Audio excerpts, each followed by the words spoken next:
کاوش مدیا. There's a whole history here between the U.S. and Iran that most people in this country have no idea about, and they need to.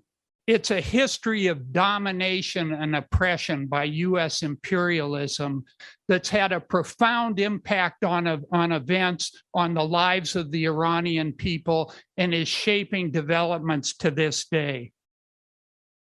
Iran used to be known as Persia, an area, a country with a very long, rich history. It's situated right in the heart of the Middle East, which for centuries has been a battleground of different empires because of its location, because of the trade routes that ran through, and most recently, because of oil.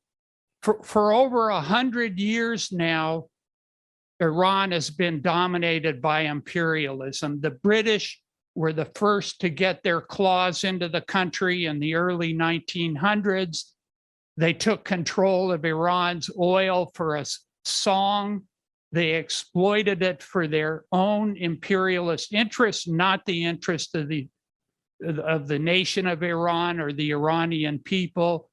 They reaped 85% of the profits and left most Iranians in dire and bitter poverty.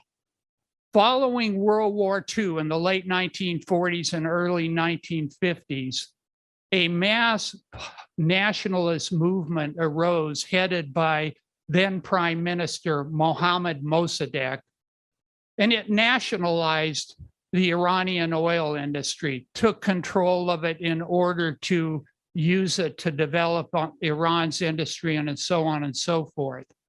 This was a real threat to the imperialists, and they reacted with fury. The CIA organized a coup backed by the British, which in 1953 violently overthrew Mossadegh, crushed this movement that had arisen, put a fascist monarch, the Shah of Iran, Reza Pahlavi, on the throne and consolidated the U.S.'s hold on this strategically very critical country. The cost of this to the people of Iran was horrific. The imperialists developed Iran's economy for their interests, mainly focused around oil, a small enclave of advanced development in this whole sea of feudalism, traditional small production, and massive poverty. Meanwhile, the Shah was spending billions of dollars building a police state in Iran and a very advanced military force, which the U.S. used together with the state of Israel to defend its interests in the Middle East, as well as to confront the Soviet Union.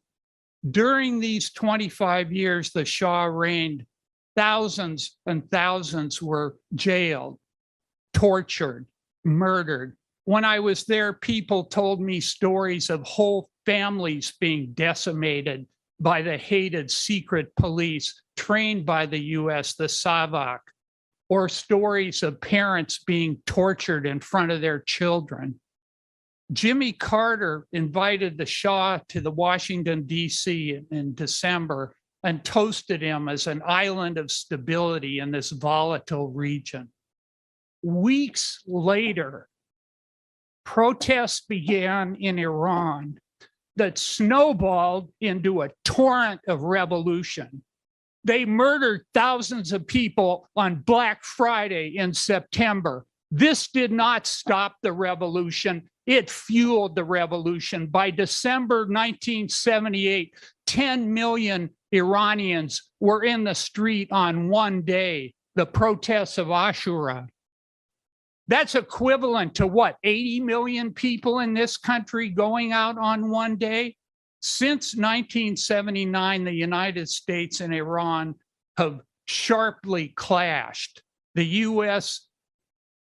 encouraged Saddam Hussein to launch an 8-year war against Iran and helped arm and fuel that. There was open consideration of all-out war against Iran under George W. Bush. for decades, the U.S. has sanctioned Iran in various ways, especially in the last decade, causing massive suffering. Again, this is vital information to show that the United States is not a force for good in the world, and that we need to think about humanity first, not America first. Thank you. آنچه در مورد ما میگویند.